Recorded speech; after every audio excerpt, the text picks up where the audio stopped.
त्या डेऱ्याकडे पाहिलं आणि सांगितलं, जर तू उद्यापासून लोणी जर देशील ना, हे माझ्या पायाशी पायतानाशी गाठ आहे. दुसऱ्या दिवशी त्या दोघींनी विरजन घुसवण करण्याचा प्रयत्न केला.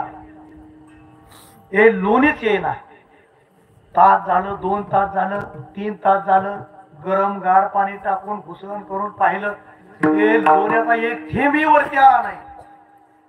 दुसरा दिवस त्यांनी पाहिलं. दुसऱ्या दिवशी तीच पद्धत झाली. तिसऱ्या दिवशी पाहिलं, तिसऱ्या दिवशी तीच पद्धत झाली. गरम पाणी टाक, गार पाणी टाक. तास झालं, 2 तास झालं, 3 तास झालं, लोणी काय वरती येईना. वरती लोणी येईना म्हटल्यानंतर त्या गंगूबाईने त्या मुलींकडे पाहिलं आणि सांगितलं, होय ग, तुम्ही कोणाला काय म्हणला होता? नाही म्हणलं मी काय. तुमच्याकडून काहीतरी चुकलं असावं. म्हणजे आमच्याकडून काय चुकलंय? आम्ही मेंढक्यांना जेवण घालायचं ते घालतोय, मामाला जेवण द्यायचं देतोय, स्वयंपाक करायचं करतोय, जी सेवा पडेल ती करतोय आम्ही. आमच्याकडून चुकलं तरी काय? हे तुमच्याकडून काहीतरी चुकलं असेल आणि चुकल्यामुळं काय करा, माफी मागा आणि तुम्ही मामाला शरण जा. आणि जर काय मामाला शरण गेला ना, तर मायबापाला तुमचा उद्धार होईल. हो बाळू मामा, मी शरण आलो तुमच्या.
चमत्कार केला आणि जगाचा उद्धार करण्यासाठी संत महात्मे प्रत्येक ठिकाणी येतात. म्हणून बऱ्याच ठिकाणी सांगितलं गेलं, हे नदीनं सातत्यानं वाहत राहावं आणि संत महात्म्यानं सातत्यानं फिरत राहावं.